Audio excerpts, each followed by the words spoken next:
All right, so we're just doing a quick mini lesson about potential bunkai and application of the downward block. So a lot of times you think about the downward block, we are basically, a lot of times people think you're blocking a kick. But in reality, if you don't have a lot of bone density in your arm and stuff, and you go to have someone kick your arm, you could potentially break your arm. So that's probably not always a good idea if you meet force with a small bone versus a big bone. Now, again, if you were to do it, you could do it if it's stepping to the side. So there might be a case like if Linda's got, let's say he's going to try to do with his right leg, he's going to step and do a front kick. If I step to the side, I might be able to do a down block and then punch for a combination, right?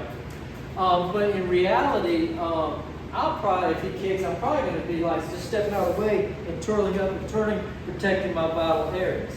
So that's kind of one bunkai, okay? So the other bunkai I want to show you all today is a disengagement bunkai.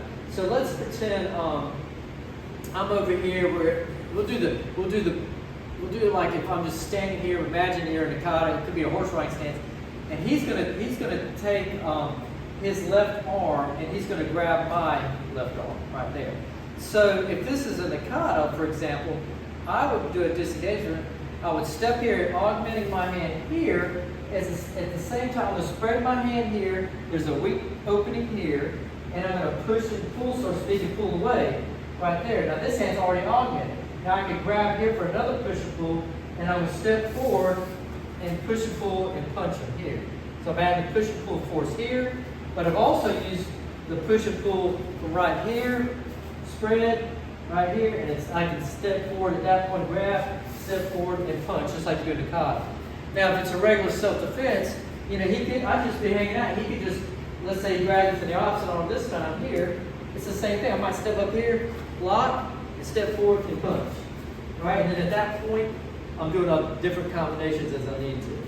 So those are two potential bunkais. If you notice, it looks very similar to what we do in Takyoka I, right? But it's the down block series. So we use the down block in these two opportunities for blocking or deflecting of a kick, or you can use it as a disengagement. Remember, block Bunkai actually means receive, so we're receiving the energy and I'm redirecting it away from it. So I don't really want to take the impact of it, okay?